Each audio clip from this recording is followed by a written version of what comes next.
Bonjour à tous, on se retrouve pour un petit tuto pour apprendre à confectionner des boucles d'oreilles tissées en perles Miyuki. Donc voilà à quoi elles ressemblent. Donc c'est sur une base triangulaire en métal avec un petit fermoir et un petit tissage de perles.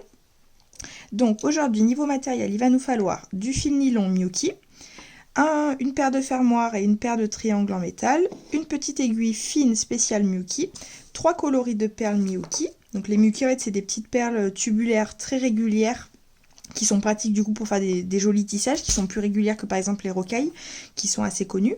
Une paire de ciseaux et après une ou deux pinces pour juste ouvrir, des petites pinces à bijoux pour ouvrir et fermer le fermoir. Donc la première étape, ça va être de découper un long fil d'environ 50 cm. Donc vous pouvez prendre votre main à votre épaule si vous n'avez pas de règle, environ. Voilà. Le tout c'est d'avoir un petit peu de mou, qu'on soit pas trop juste pour éviter d'avoir à faire des raccords. Et on va venir passer. Je vais enlever les petits modèles et je vais me servir de ça pour mes perles. Donc d'abord j'ai décidé de faire dans cet ordre là. Je vais mettre bleu, rose et blanc. Après avec les coloris que vous avez, voilà, vous pouvez choisir. À savoir qu'on va commencer du coup par le coloris qui sera en contact avec le triangle. Donc celui qu'on va voir le plus, qui sera le plus présent. Donc je vais me verser un petit peu de perles là, à voir comment vous les travaillez, hein. Il y en a qui préfèrent les attraper avec les doigts, d'autres qui préfèrent les attraper avec l'aiguille. Voilà, comme vous le sentez, vous pouvez travailler aussi directement dans le petit pot ou le petit sachet que vous avez. Donc je vais venir passer dans mon chat de l'aiguille le fil d'un côté. Voilà, donc je vais juste l'enfiler comme ça, je vais laisser à peu près 5 cm, une petite dizaine de centimètres de fil dépassé. Une fois que j'ai ça, hop, je vais prendre. Donc si vous avez un bout de scotch que vous voulez vous sentir plus rassuré, vous pouvez scotcher donc le bout le plus long là de l'autre côté. Scotcher parce qu'on va faire glisser des perles au début, elles ne seront pas maintenues. Donc on va venir enfiler sur notre aiguille 15 perles.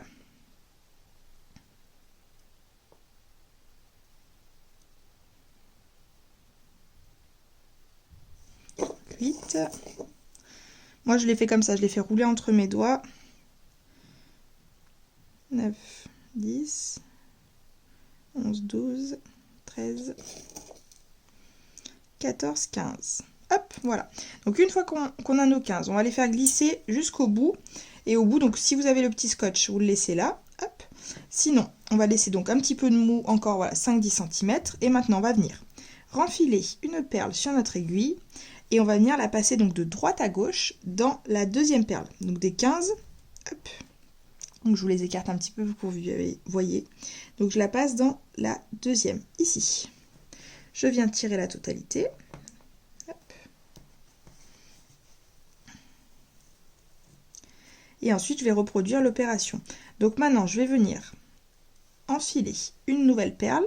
Et cette fois-ci, je vais la passer donc dans la quatrième. Donc voilà ce que ça donne. En fait j'ai un petit module de 2, une perle toute seule. Donc ensuite pour reproduire l'opération, je vais venir passer dans celle-ci. Donc elle je la laisse tranquille et je passe dans celle d'après. Et en fait le but c'est d'avoir des petits modules, que ça fasse 2, 1, 2, 1. Hop. Donc il faut bien serrer et les mettre en place pour voir le petit module apparaître. Tac.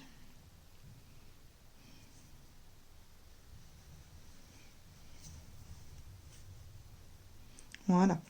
Donc là, juste celle du début, elle s'est tordue. Pour vous montrer le résultat.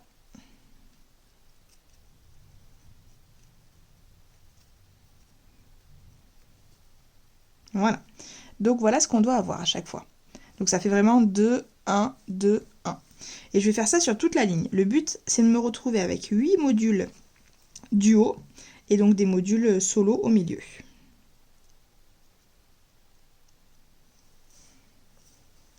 Donc à chaque fois, voilà, je reproduis l'opération.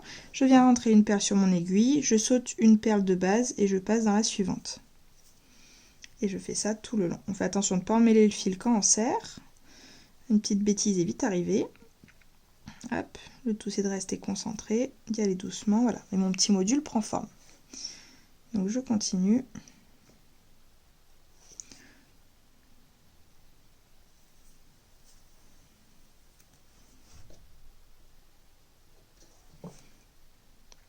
Donc là, ce que je vous propose aujourd'hui, c'est un tissage qu'on appelle peyote. En tissage de perles, vous avez plusieurs techniques. Il y a le tissage classique sur métier à tisser, il y a aussi le brick stitch. Et voilà, le peyote, il met les perles en quinconce de cette façon.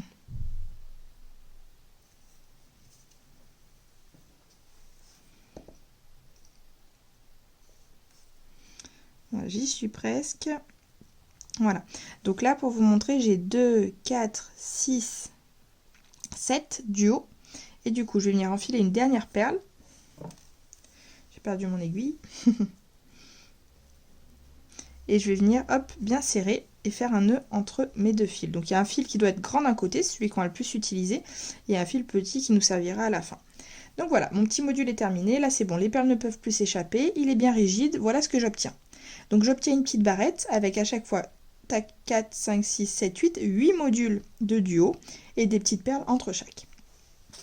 Donc là, ça correspond à 3 lignes de perles. Donc avec cette couleur-là, je vais faire 4 lignes. Donc il va me rester à faire une ligne. Et après, je passerai à la couleur suivante avec laquelle je ferai 3 lignes. Et la dernière avec laquelle je ferai 3 lignes. Donc pour attaquer, maintenant pour le tissage, je viens donc sur le côté à l'endroit où j'ai mon nœud. Je viens piquer dans la perle, donc de droite à gauche, dans la première perle. Donc dans celle-ci. Je viens maintenant récupérer hop, une perle dans mon petit bol et je viens repiquer donc sur la perle juste après qui est en quinconce, celle-ci.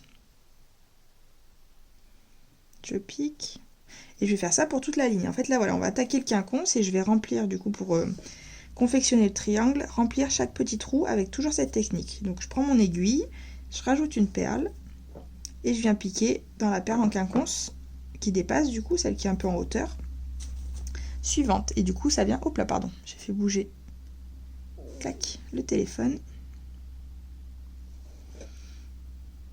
Voilà.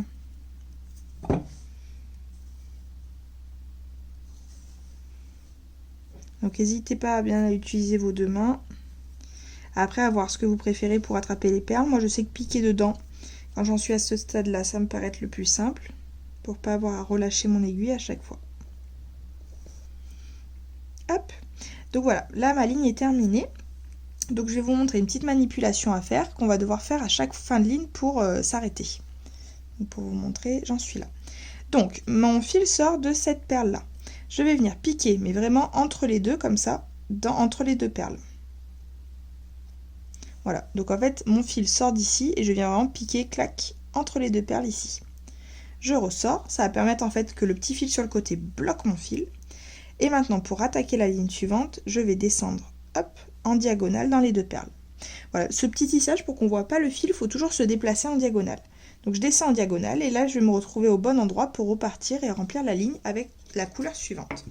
Donc la couleur suivante, j'ai choisi un rose un peu plus irisé, un rose un peu framboise, donc je vais en mettre un petit peu dans le couvercle là. Hop. Donc voilà, là il faut choisir la deuxième couleur, celle qui est au milieu de votre petit triangle. Donc je viens tirer mon aiguille et là je reproduis la même opération. Je prends une perle, hop, et je pique dans la perle qui dépasse suivante. Etc. Donc voilà, donc là je vais faire la ligne de 6 perles, ensuite celle de 5, 4, et avec la dernière couleur je ferai 3, 2, 1, tout simplement.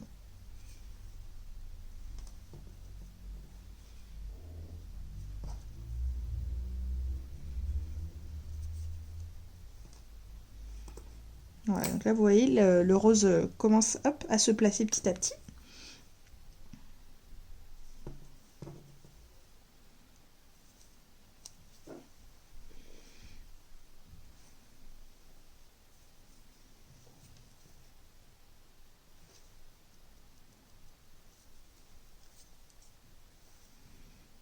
Bon, ça arrive des fois, parce qu'on peut pas trop faire de nœuds du coup sur le fil, parce qu'après les perles sont tellement fines que ça va nous embêter, donc ça arrive des fois je tire un peu trop fort, hop, et je perds mon petit fil. Donc c'est le moment sympa pour le remettre dans le chat. Voilà.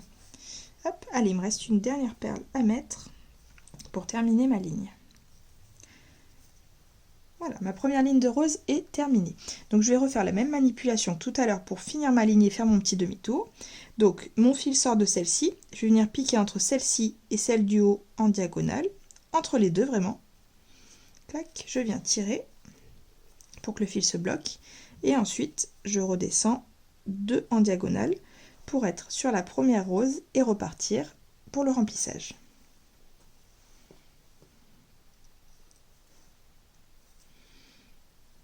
Donc voilà, là je vais faire ma ligne où je vais mettre 5 perles roses.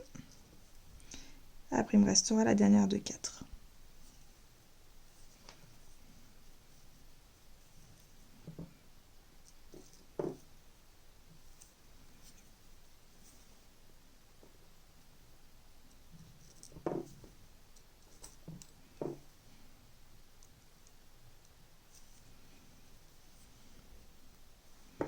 pousser juste la paire de ciseaux.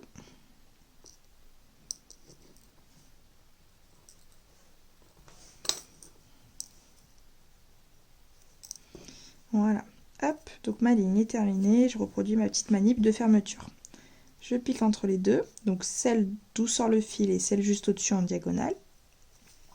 Je tire et hop, je redescends de 2 en diago toujours. Allez, ma petite dernière ligne de rose, donc cette fois-ci, j'ai que 4 perles à mettre. Ça réduit petit à petit, vu qu'on comble seulement les trous.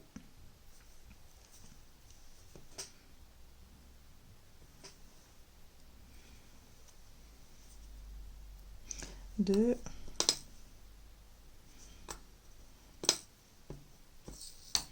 Hop.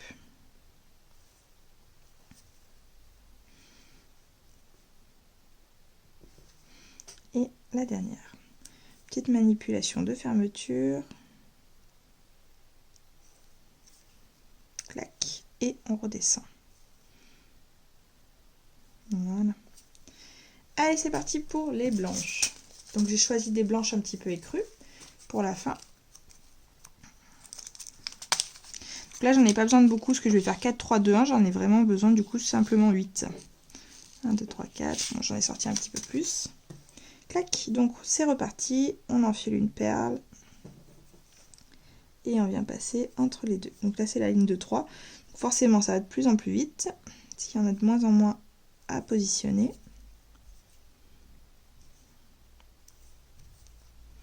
Tac. Petite manip de fermeture. On se déplace toujours en diagonale pour éviter de voir le fil blanc entre deux perles. La ligne de 2.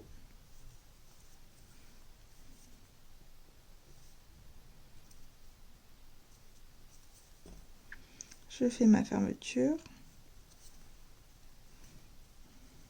Et ma ligne de 1. Je redescends d'abord, clac. Et ma ligne de 1. Voilà. Donc là, mon petit module, mon tissage de perles est terminé. J'ai bien mon petit triangle, ma petite pointe comme vous pouvez voir. Donc elle a une base plate ici.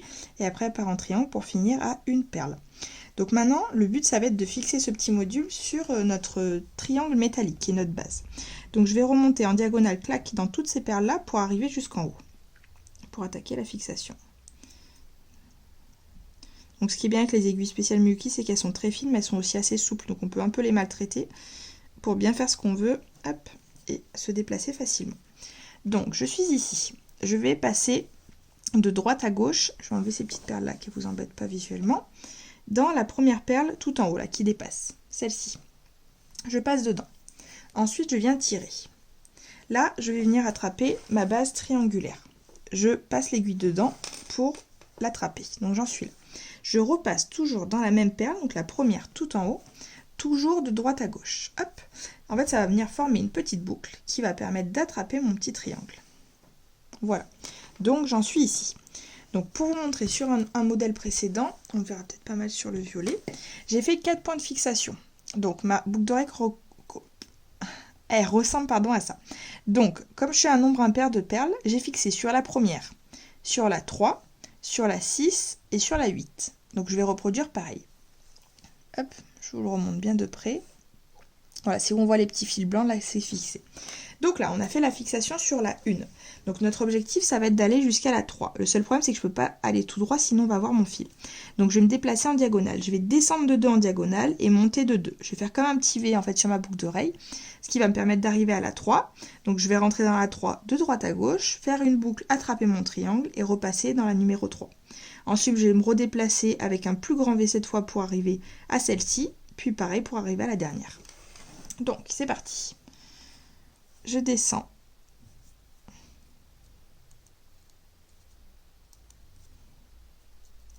Alors, c'est pas évident, vu que je vous l'ai montré en décomposé, de re-rentrer dedans. Voilà. Donc, je prends les 2 perles en diago. Donc, normalement, si votre module est bien serré, n'hésitez pas à un petit peu le plier pour mettre l'aiguille où vous le souhaitez. Hop. Faites attention de ne pas faire de nœud. Donc voilà, là j'arrive dans ma claque perle numéro 3 en haut. Donc c'est celle-ci. Je pousse, je viens tirer, je vais venir hop, attraper mon triangle. et repasser dans la perle, toujours de droite à gauche, tout pareil. Clac. Et clac, voilà. Donc là, j'ai fait la petite boucle. Donc je repasse dans ma perle numéro 3. Là, je vais descendre cette fois-ci encore un petit peu plus pour arriver après à la perle numéro 6. Donc je refais toujours déplacement en diagonale. Je vais faire un petit V. Voilà, donc là vous voyez, mon premier point de fixation est effectué, le deuxième aussi. Ça, et là je vais remonter du coup sur toute cette diagonale là pour arriver à cette perle-ci. Bon, après voilà, c'est un chemin que je vous propose en faisant les petits V en diagonale. Après, si vous avez une autre idée, vous voulez faire votre propre petit chemin, n'hésitez pas. Après voilà, moi c'est ce qui paraît le plus efficient pour qu'on ne voit pas le fil. Hop, je vais m'aider de la pince pour tirer un peu mon aiguille, parce que là j'y suis allée d'un coup. Vous pouvez les prendre perle par perle aussi, hein. Vous n'êtes pas obligé de faire toute la diagonale d'un coup. Voilà. Là je vais venir, hop, attraper mon triangle. Tac. Pour l'avant-dernier point de fixation, redescendre d'un petit V, donc je repasse dans ma perle, tac, je serre bien, et je remonte dans la dernière. Voilà. Je peux vous aider, hop, de la pince si besoin pour tirer, parce que ça force un petit peu selon comment c'est serré. Le but c'est que le tissage voilà, soit pas serré hyper fort, mais quand même qu'il tienne bien, qu'il soit un peu rigide. Comme ça il sera plus... hop, il tiendra mieux dans la durée. Voilà, donc j'ai fini pour vous montrer mes 4 petits points de fixation. Je me retrouve à la sortie avec mes 2 fils, donc le peu petit et le grand. Je vais venir les nouer ensemble 2 fois. Donc 2 petits nœuds bien serrés, faites attention de ne pas casser le fil non plus. Donc là, il va me rester 2 étapes. Il va me rester l'étape de la fixation du fermoir, qui est toute bête avec les pinces, je vais vous montrer. Et ensuite, de camoufler ces fils-là. Voilà, là, tout est noué, ça tient bien, ma boucle est en forme. Donc pour les camoufler, ce que je vais faire, c'est que je vais prendre mon aiguille et je vais me déplacer aléatoirement, du coup, dans ma boucle en diagonale, pour venir les perdre à l'intérieur du petit module et qu'ils soient, hop, bien serrés à l'intérieur. Voilà, le tout, encore une fois, c'est pas de se déplacer tout droit, sinon on verra votre fil blanc. Donc ce grand fil, j'estime que c'est bon, je l'ai assez déplacé. Et ensuite, je viens le couper à ras. Voilà, donc le grand fil, c'est bon, je m'en suis débarrassée. Et ensuite, le petit fil, donc pareil, je vais lui repasser l'aiguille du coup pour le manipuler.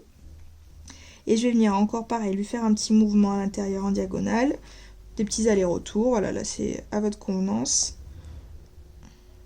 Le tout, c'est que ça tienne et qu'il soit un petit peu fixé à l'intérieur. Voilà, je vais le passer comme ça. Vu comme l'aiguille force, il sera bien tenu dedans déjà. Voilà. Hop, je viens couper à ras. Et voilà, mon petit module est terminé. Donc, dernière étape, ça va être de poser le fermoir. Donc, moi, j'ai pris des petits fermoirs en métal comme ça. Ça peut être des comme ça, c'est n'importe. Le tout, c'est qu'à chaque fois, en fait, sur tous les fermoirs, normalement, vous avez une petite boucle. Cette petite boucle, je viens l'ouvrir. Donc, ce que je fais, c'est que je l'ouvre pas comme ça pour la déformer. Je l'ouvre, en fait, clac, sur le côté. Voilà, je la claque. Donc avec ma pince, je viens prendre la pince dans la main avec laquelle je travaille, donc moi c'est la main droite. Je viens hop pincer et attraper mon petit anneau. Donc voilà, la boucle va être fixée ici. Et en fait vous avez un petit trait à l'endroit où c'est pas soudé. Donc il faut faire en fonction. Je vais l'ouvrir, clac, sur le côté. Voilà, donc là je l'ai décalé. Je viens passer mon triangle à l'intérieur. Et tout simplement, je viens vérifier tout doucement. Voilà, faut pas le faire trop de fois parce qu'il faut pas non plus que ça abîme le fermoir, que ça le casse. Et voilà, donc là je viens juste le refermer tranquillement et ma boucle d'oreille est terminée. Voilà, donc en tout cas, n'hésitez pas à nous faire vos retours, à envoyer des petites photos de vos réalisations. On est toujours très curieuse et très contente de voir ce que vous avez pu fabriquer. Donc j'espère que tout aura été bien clair. Mais en tout cas, voilà, ça fait c'est un modèle vachement sympa, je trouve, à porter, qui est assez léger à l'oreille, en plus hyper sympa à offrir. Ça fait une belle idée cadeau. Je vous vois déjà en fabriquer des dizaines. Voilà, donc bon courage pour votre confection et on se dit à bientôt.